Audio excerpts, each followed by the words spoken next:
I saw you walk up with all the stuff, and then you were up here yelling, and then finally I hear down the stairs. I'm like, he's not upstairs anymore. All she had to do was open her hip, and she could get a chest to bar. She would just open her hip.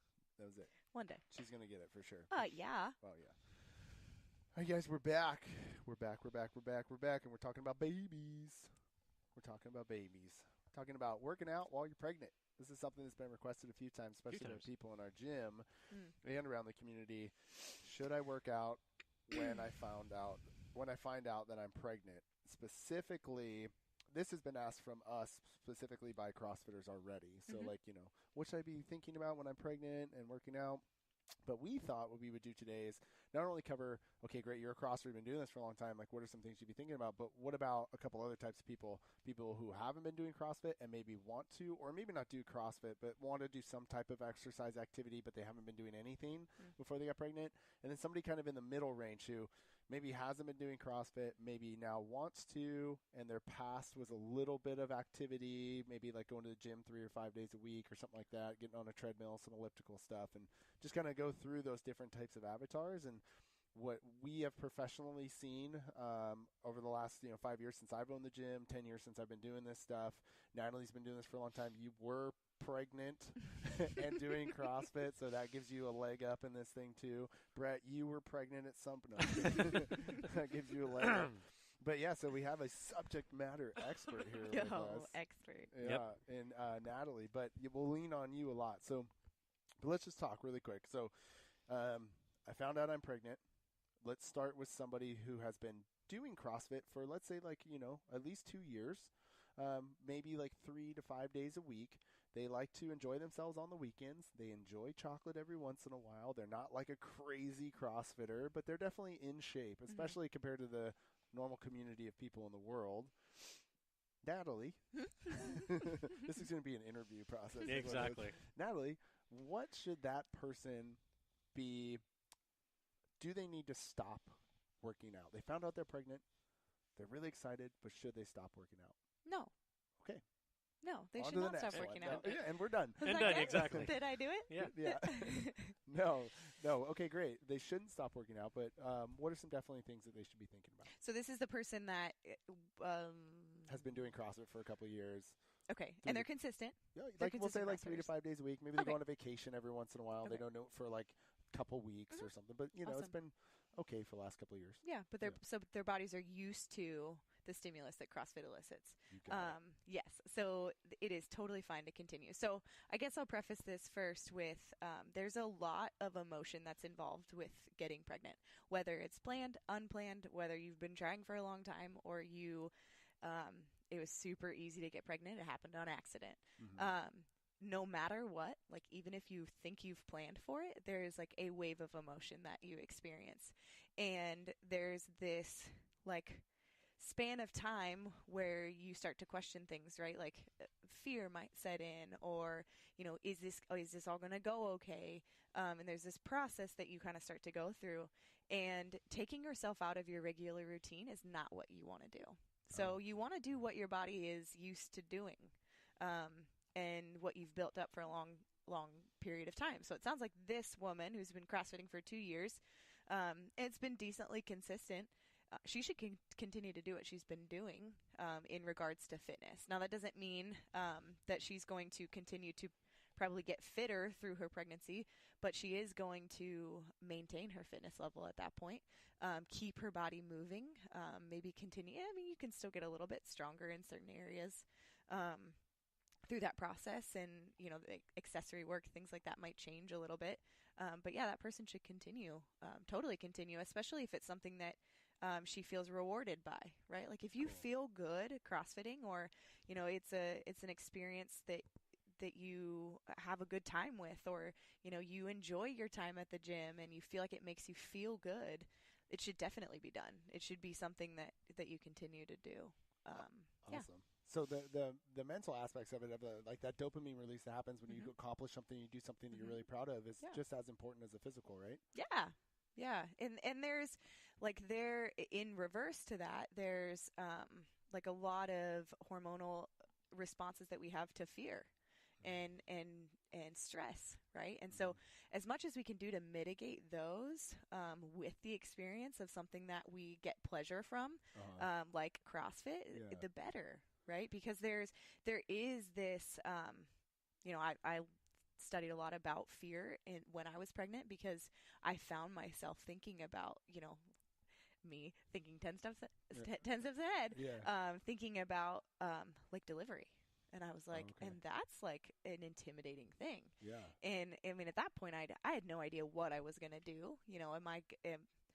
Well, obviously I knew I was going to birth a baby, but like I hadn't made a birth plan. I found out I was pregnant. I didn't know, like my sister delivered all of her kids in her living room, like what, I didn't know what I was going to do. And I started to think about that. Like, am I going to be good at this? Like, what if this and this and this? And so as much as I could do to mitigate the effects of that stress, the better, because there are hormonal responses that we experience because of those things, and they affect the way that we build that baby, or the housing of that baby, So the hormones that we push around in our body at that time. So let's talk about that in terms of like, okay, coming into a CrossFit workout, because there's fear that surrounds a CrossFit workout every time we work out. So what are some things that they can do to minimize that in the workout? Yeah, so I think your mindset has to change walking in the door, right? Like I said, you're not coming in here to get fitter anymore. You're coming in here to stay healthy for your baby and your family. Awesome. And so the mindset changes to, I'm probably not going to be the first on the board anymore, but I'm doing the right thing by moving my body and staying fit. And some days that's super hard. Like it's if you're a competitive athlete or just a competitive mediocre athlete, like that's hard sometimes to make that switch. And then the effects of being in your first trimester can be also very debilitating for some women. Some women, more power to you. You are awesome. I felt like crap. And I had to take a step back in my first trimester because I felt so bad. But kind of deciding, like, you just have to I had to make the decision. This is what I know will be right for me and my baby, as long as it feels good. And so if I didn't feel good or if I felt super crappy, I wouldn't push myself to go that day. Awesome. But I knew that at some point I'd start to feel a little bit better and it might be easier to get to the gym. But changing your mindset, deciding like, okay, I'm coming in to move my body, be around people I like, be in a place I like being, and it's not, I got to win. I got to be the fastest time on the board. Great. I think one of the big questions I get from a lot of athletes in the gym that become pregnant is, okay, when should I stop doing X exercise, like sit-ups or burpees or any type of core exercise or squatting, or when should I go from a barbell to a dumbbell? What do you think about stuff like that, like certain movements and when they should be? Yeah, and I think I might have a different view than a lot of people, but I'm really, really for mom kind of knowing what the right thing to do is. Now, I'm not saying like, oh, you should be doing sit-ups until you're about to pop. But like it's not necessarily dangerous for you to do certain things up to a certain point. But if you feel uncomfortable doing them, there's no reason for you to do them. If you feel comfortable doing them? Uncomfortable. Like if you get to the point where you have a bump on your belly and like you can very well lift a barbell or move a barbell past your tummy. But if you feel uncomfortable with that, don't do it. Don't do it. Because yes, like if I had a huge belly and I'm going to change my movement mechanics to move the barbell around my tummy, like that's probably not worth it to me because I just don't want to screw up all my lifts. But it's very much Forget like the baby. This is going to mess up my bar path. It's very much like this is very strong. Yeah. Like you can like it can withstand a lot. I'm not saying throw yourself on the ground. I'm not saying that at all, but it's totally going to be up to you too to decide. Like we had someone in the gym today who has a tummy and could very well lift a barbell but went for dumbbells. And like that's awesome. So it's what you feel comfortable with, and that's going to be my answer a lot of the time. Now when it comes to like certain movements, obviously we shouldn't be doing like ab things like that as we get further down and our stomachs are a lot bigger. Some women don't have bigger tummies. They don't ever get to the point where their stomach is like huge or affecting their movements a lot. But I think a lot of it is going to come down to what you feel comfortable with. Like I didn't want to climb a rope at all, right? And I probably would tell everyone here to not climb a rope at that point either. But it's kind of what you're capable of, what your fitness level is. Yeah, and I've seen pregnant women climb ropes. No Totally. Or like do muscle ups. Yeah. And I'm like, dang, more power to you. Yeah. But I'd be like, no, I'd screw that up. Yeah. I would screw that up. So it's more just feeling what you're comfortable with. Mm-hmm. But let's say specifically something like a burpee, for example. Like, do you think somebody who's in their third trimester should be doing burpees? No. Okay, No burpees in the third trimester. Okay, great. Like, yeah. And so at what point it's just basically just the mom like recognizing like, hey, this feels a little sketchy, so I'm not going to do it. Well, and I mean, coaches can obviously tell you as well. Like, I think that there are, one, you're going to feel uncomfortable doing it. Like, if I see someone who's kind of like, a little timid about doing a movement, I'd be like, don't do it. Yep. Like, and that is a perfect place for you. I think that's a great, like, for coaches out there listening to this, that's a great point, right? Like, if you're talking with somebody who is pregnant and she's like, hey, I'm not sure if I should do this movement, that's like your first sign right there that, like, well, if you're already unsure about it, like, maybe I'm comfortable with it, but I'm not you. Right. Yeah. Right. Now, is there any doctors that did you get any lead information from your doctors, like don't do sit-ups after your second trimester, or don't do this, or you can do this up until this time? I'm just wondering if there's certain doctors that would give different information based on being pregnant. I didn't get any specifics. Cool, yeah. Yeah. Megan's doctor was the same. She's all, just do it if you feel good. Yeah. Oh, wow. I don't know that they actually give specifics, and I think you'll see a myriad of different thoughts on that. Like, when I was pregnant and seeing doctors, I saw a different doctor every time. And I'm sure if I asked them, they would all have a different answer. And that wasn't even a topic of conversation at the time. And then I saw a midwife for the later span of my pregnancy, and she was very much the thought of, this is what you've been doing, and you should trust yourself, and you kind of know what feels good and what doesn't feel good. Awesome. Yeah. Let's talk postpartum. So you've had the baby. This is still the same person. They'd been doing CrossFit. They did it through, this is kind of like Megan, for example, like my wife. I mean, she did CrossFit through Joey's entire pregnancy, all the way up to the day before. She was doing air squats in the delivery room to try to get Joey to come out. Yeah. Now postpartum, coming back, okay, they've taken the weeks or the months off after they've had the baby. They're ready to come back to the gym. They walk in day one. What are they thinking? What should they be doing? Or So it's very similar to what it was like when you started CrossFitting.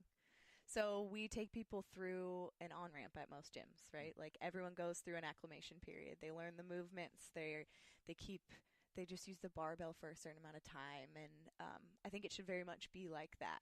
Cool. Even if you have the capacity to lift more or do more, it should be treated as a beginner CrossFitter. Yes, everyone's going to be at different levels. And so take that with a grain of salt. Like, I'm not saying a high level athlete like Cara Saunders should come back and like lift a 15-pound bar. Yeah. But it's going to be way less than what she was doing It would be before. way less. Yeah. And you have to think, like, your structure has been altered dramatically, and not to mention all of the hormones that you're releasing post, that you release during birth. You're in this flexy state, and then you've lost a lot of strength, and it's not a bad thing. You've gained a lot of strength too, but you've lost a lot of strength in those big areas, right? Like that big portion of our core. And if you come back too fast, there's just risk for injury, things like that. So it should be a steady process of, building slowly, taking your body through an acclimation period the same as you did before. And there's going to be a lot of other factors involved with that now too. Sleep, nutrition, all of those things that you didn't experience before because you were thinking about yourself and you weren't thinking about another human. Yeah. So, and don't get me wrong, there are probably plenty of moms who have multiple kids and then have another kid. So kudos to you. You were thinking about your other kids too. I want to dive into the nutrition stuff and all that kind of stuff in a second. But one thing I want to hit on really quick is one of the big things after coming back from pregnancy that I hear a lot of women ask about is their abs have separated during the process of growing that baby. And one of the big things the doctors tell them coming back is don't do any core exercises for a certain amount of time, because it can actually separate the abdominal wall for a permanent amount of time, and you need to spend time allowing that to come back, right? What exactly is that, and what's going on, and how long should somebody wait? Or I don't know if I can give you like the science behind it, so I'm not going to do that and think that, or name myself an expert in regards to totally. that. But let's just say, what did you do, for example? So people, one of the best questions as a CrossFit level 1 trainer is when people, level 2 trainer, is when people always ask, like, are we going to do any abs? Are we going to do any core, like beginner CrossFitters? And the answer is we're doing it. We're doing it all the time. And so I think that that's one thing that we have to, like, learn, like, women who are coming back from having a baby can learn that they're using their core all the time. And now you kind of have a more awareness of that area of your body. And I spent a good amount of time trying to strengthen my pelvic floor. So those deep muscles that we don't even think about, that I don't even think I knew about before I got pregnant and had a baby. Gotcha. And I did a lot of research in regards to that because I knew that I had... One of the first questions my midwives asked me when they saw me after I delivered Azariah was, okay, how does that compare? Like, how does that compare to CrossFit? How does that compare to workouts? Oh. Like, was it hard? Like, they genuinely wanted to know, like, was that hard? And my answer was, that was the hardest thing I've ever done. Because it's physically taxing. It's not just emotionally taxing, it's physically taxing. It was the hardest workout I've ever done. And to feel the effects of that afterwards, I needed that span of time to recover, but I knew that my body felt different. Like, I felt loosey and flexy, and so I knew. Well, there's a hormone called relaxin that's released when you're for pregnant a long too, right? And that's like span of time. Before, to get you ready for pregnancy. It's opening up the hips, and then after for a period of time too, and that just keeps you you're not stable. Yeah. And so I think kind of taking it to my pelvic floor and trying to strengthen those muscles, and that's little stuff. That's like engaging little muscles before you do almost everything we do here in the gym. So kind of taking it back to that point, and then recognizing that a lot of the movements we do, we are strengthening our core when we engage, and when we, prepare for lifts in the appropriate way, things like that. Gotcha. So it's, again, taking a step back to not necessarily be like, well, I don't want to do sit-ups or anything like that, but it's like, okay, what does it actually feel like to engage my core, to make my back flat, to engage my abs, to push on my obliques, to work on those little small muscles in my pelvic floor? Oh, that's what it feels like. Now try to do the lift. And so you may be taking the repetitions down in a workout from 20 to 5. Right. But you're doing those 5 reps really well, and really focused and really controlled and stuff. Okay, cool. Awesome. Yeah. But great. I think those are awesome things. I want to dive into the nutrition side of this, or even like the sleep and kind of recovery side of this stuff a little bit too. And Brett, this is where me and you kind of get to chime in finally a little bit, hopefully. A little bit. But like, let's talk about that same athlete who maybe hasn't been eating the best, but they have a pretty good diet. They don't weigh and measure their food or anything like that. They understand they should eat whole foods and everything. But now they're like, okay, I need to kickstart this thing because I want my baby to be healthy. What do you think is a good place for them to start with their nutrition? Well, I think that there's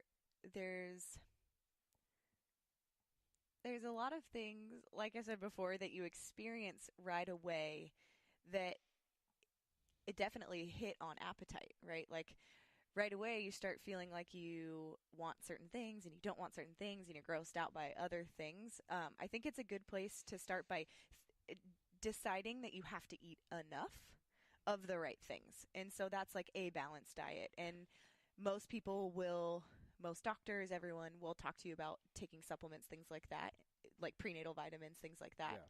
And totally necessary, right? Like, I built my own prenatal vitamin, and like used a bunch of different vitamins to make my one vitamin. Can you tell us what that was? Yeah, so I read a book and followed very well. Congratulations. Oh, thank you. You're welcome. The Better Baby book by Dave Asprey's wife. Okay. Asprey. I don't know how to say her name. And she's a doctor. And so she just put everything together, and oh my gosh, this was so long ago. But I started taking... If you can't remember it all, it's fine. Oh, yeah, totally. Just like a basic... So what she kind of touched on was, like, prenatal vitamins, awesome, right? Like, they're awesome. Because if you're not taking what you need, enough of what you need to develop a baby, right, that's going to be a great place to start. But there's actually a higher potency of a lot of these things that you should be taking. You might as well just take each one of those things versus, like, this little capsule that has all of those things in it, if that makes sense. Yes. So that's what I mean by I kind of created my own, was instead of this one prenatal vitamin, I put all of the bottles of those things together in order to get the right amount of each one, if that makes sense. So do you know what's like in a prenatal vitamin? yes, so there is folate or folic acid. That's like one of the most important that they talk about right away. Like that's, the doctor will be like, are you taking that? And because it's very important in the first trimester. All of these are very important in the first trimester. But it was that and krill oil. I started taking krill oil. I was already taking fish oil, but I switched to krill. And then I was going to say, why was that? I'm going to have to look at that. I wish I looked at that in advance. Hey, Siri. No. What's better about krill oil than, Okay, yeah. and then a lot of these, like, and don't get me wrong, I did pay attention to this before, but I was very, very aware of like products and where they were coming from and how they were sourced, and to make sure that they were clean and pure products, like looking them up on different websites like Labdoor and like all of those places to like make sure that they were pure. Oh my gosh, Things yeah, like that's that. like Meg with her beauty counter stuff and like all of Right. the chemicals that, like, you're putting lotions on your skin because you don't want to get stretch marks, but like the lotion you're putting on your skin is just littered with chemicals and it's like horrible for you. Yeah, for sure. So I will say right now too, at the end of this or like later today, I'll write down exactly the amount of everything that it was and what it was, and maybe we can link it to this or something. Yes, just so people have it or have an idea of it. Because I do remember thinking like, wow, the way that she put it and the way that I researched it, I was like, wow, we do need a little bit more than that. Yeah. If you think about it, you're creating something from nothing inside of your body. Yes. Like it's probably going to need that stuff. Yeah. And so I started with a prenatal vitamin in this like cocktail of different vitamins. And then from there was looking at protein, fat, and carbs. What was I eating? And, we're thinking about building. And so healthy fat is so important. So important to that process, and finding fat that's going to nourish like a growing human, right? And a brain. Like think about how much fat we need and we utilize in our brain, and so that was a huge priority for me because I didn't eat as much fat before I got pregnant, and then it was pretty important for me to eat fat. Now I'm not saying fat in the form of like French fries and avocado. Yeah, I'm talking oil. avocados and nuts and good oils, olive oils, coconut oils, things like that. Coconut. And kind of starting there, and then making sure I was getting enough protein and making sure I was getting good, healthy carbs. Good, healthy carbs in the form of like veggies and maybe potatoes, like that kind of stuff. Yeah, but not totally. Like just donuts. And not like everything. pizza and things that I felt like maybe I wanted. And now to preface that, I already have a decently clean diet, so it's easy for me to turn down a piece of pizza or something like that. Like those weren't my cravings. Like my cravings were for weird things like ribs. No. And like ribs all the time. I'd like crave them, and I'd tell Sam to like go get ribs, and then he'd come back with them, and I'd be like, I don't want those anymore. And so Sam was like, I gained all of her pregnancy weight because she just didn't want to eat anything. But yeah, so I kind of made those changes a little bit in advance. So there are cravings, like gnarly cravings that happen, and so it's kind of deciding like, is this going to be the best that's going to nourish my kid right now? And if we're spiking our insulin all the time, like we know that does harm to our bodies, and so now we know that there's another body, and so it's easy for me to say like I don't need that because I know what that's going to do. Totally. If that makes sense. I think that's one of the big switches that like a lot of I've worked with pregnant women before in the past, and I'm always telling them this is not about you anymore. I'm sorry, but this is about now you have to grow this human being inside of you. So let's take a look at what you're eating right now and try to make that way better. Not for you specifically, but for you growing that baby inside of you. And one of the big things I see is that just in general, I'm sure you could say this, Brett, is that most people just aren't eating enough in general. And that's usually what we find is like somebody comes to us, they're like, man, I eat pretty healthy. Like I feel like I'm doing okay, but like I just can't get rid of this weight. And then we look at what they're eating, and I'm like, yeah, they may have pizza here or there, and they are eating like pretty okay, but usually it's just never enough. Never enough for what they're doing. And now you have this thing growing inside of you, and you think that you can get by on like 1,500 calories a day, like you're out of your mind. You need to like start really dialing that up, and I think that's where the healthy fats come in, right? You can get a lot of calories with those healthy fats in. It'll be a lot easier for you to eat. It's not going to be this large amount of food that you have to take in. And that's super important to have those healthy fats in order to help build that baby's brain. Right. Right. Which is very important. So, yeah, I think it's like finding out what is that number for you, you know, like what should that be? And then thinking about, okay, well, now I'm going to baby. We need to add to that in order to make this baby healthy. Right. For sure. Well, and you do want to be gaining weight. I mean, not like an obscene amount. I think my mom gained like 75 pounds when she was pregnant with me, and I don't think that was intentional by any means. And you weren't a 75-pound baby. No. So. I was a little baby. Yeah, exactly. And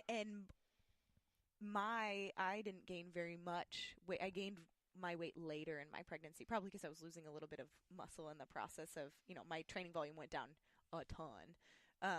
And then, you know, kind of, it was the opposite for me. And that's not because I ate wonderfully or anything, but you should be steadily gaining, right? You're building another person, and a little extra is going to be good. Insulation, you know. Yeah, for sure. It's going to help that baby grow. It's totally. an incubator. Totally. Were you tracking all your food still when you were pregnant? No. Okay. No. I wasn't, and I wasn't even tracking my food in general then. I was like kind of dabbling, but I didn't get competitive in the CrossFit world until after I had Azariah. So I started training, I want to go to regionals when I was like 6 months out. So 6 months after your birth, then you're like, I want to compete. I want to be competitive. So and I'm sure it was sooner. But yeah. I was going to say, so you took your own advice and came back real slow. I did. Yeah, it was. I guess I just having a kid will give you a whole new motivation. Yeah. And I think that it was super cool. But I wasn't necessarily as into CrossFit then as I am now. Like I think my next pregnancy will go way different. Like totally, my training volume is much higher, and I can probably sustain that for a little bit longer. But then I was doing one workout a day, maybe more occasionally. You know, kind of trying to be competitive like locally, but nothing like I didn't have my sights set anywhere else. Yeah. So I was just a general CrossFitter. Cool. Yeah. Okay, so some takeaways from that person that we just talked about is really just listen to your body, right? Like if you get sketched out about a movement, probably shouldn't do that movement, and make it a little bit easier on yourself. Stop worrying about getting fitter at that moment or getting the best time on the board, and start just thinking about like, hey, I'm just maintaining my fitness. I'm just trying to keep moving. That's all it is. Maybe not even maintaining is a good job. It's going to drop off. It's the way it's going to be. But you're doing a good job by keeping your heart pumping and keeping blood flowing through your body and helping your baby grow. That's what you're doing. And then when it comes to after birth, you should be focusing on just kind of like learning the movements again. Take it as an opportunity to maybe focus on some skills that you didn't learn before, or to get a little bit better at the little movements that you didn't have before. Focus on what does it actually mean to engage your core? What does it mean to do those deep pelvic floor exercises, that kind of stuff. Maybe we can link some of that stuff to the show notes on here too. Some stuff for you guys to look at for that.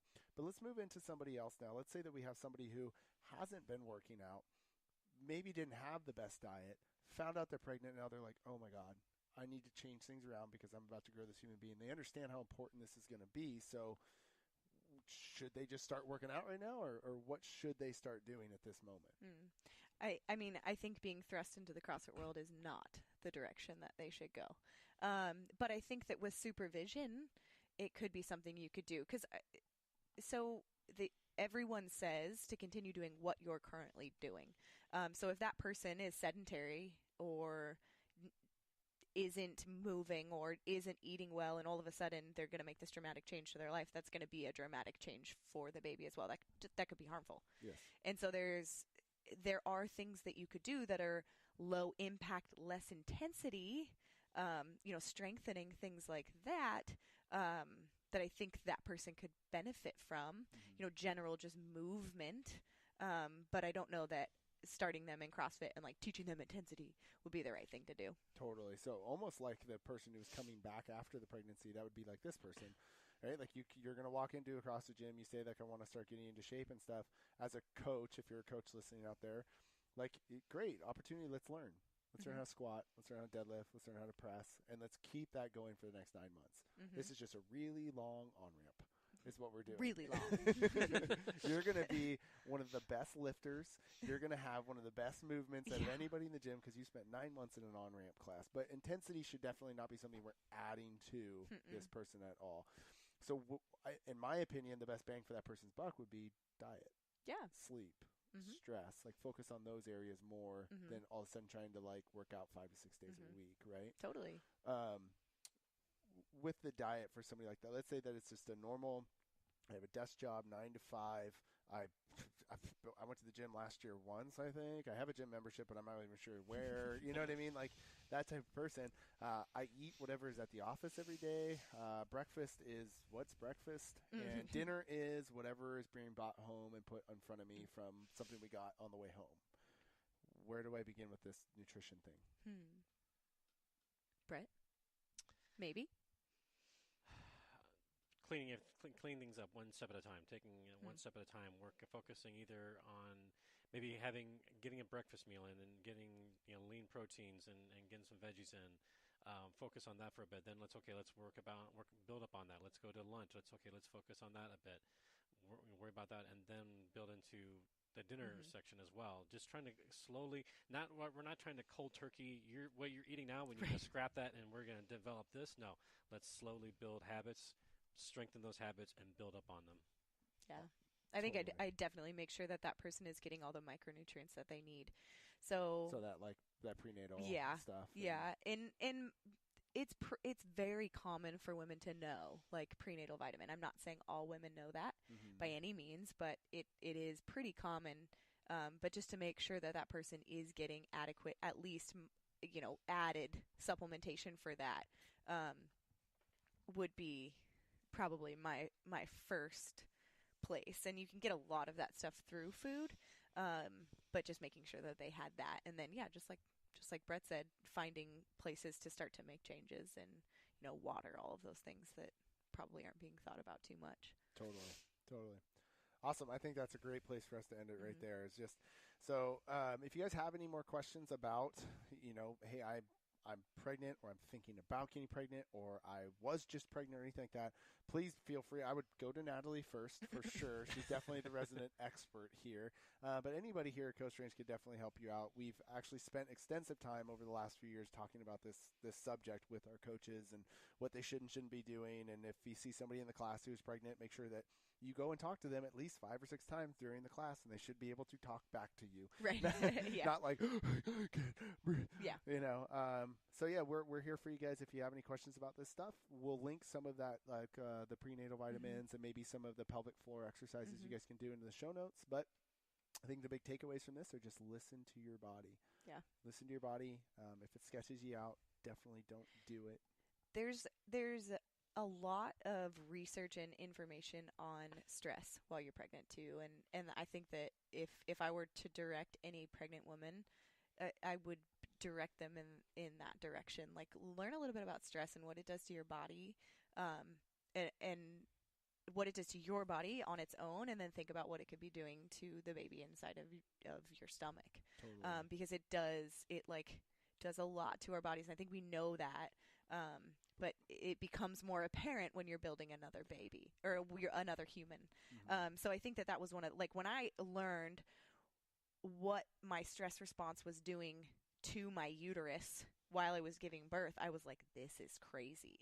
And just being afraid how my uterus would actually respond to that. And I think that that's where the turning point for me, where I was like, whoa, the way that I feel about the world and what's happening to me actually affects what's going on inside of my body and the chemicals that I produce. And I was like, whoa. And so it really caused me to kind of get inside of myself and figure out how I could mitigate some of those effects, because I knew that they would affect the way that my child's chemical makeup was put together. Yeah, that's great. Do you have any good resources for that? I read a lot of books that were in more regards to giving birth, and all of their forewords and all of their introductions touched on that kind of stuff. I read a hypnobirthing book, and I know a lot of women that have read that book, Hypnobirthing. It's super cool. Like, even if you never actually hypnobirth, which is just a way to give birth, you just read all the science behind it, and then that's super cool. Like, that'll teach you a lot. And then I'll put some of them in here, but cool. Another one was like natural birth or something. And this is not saying that I'm preaching like natural birth.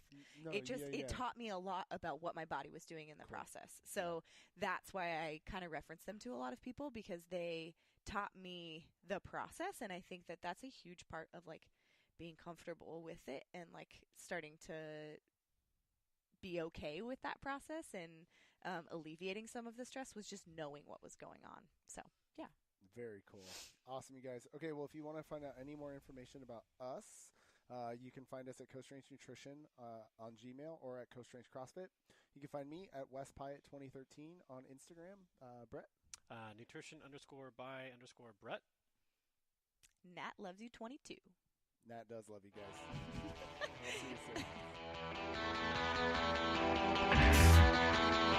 soon.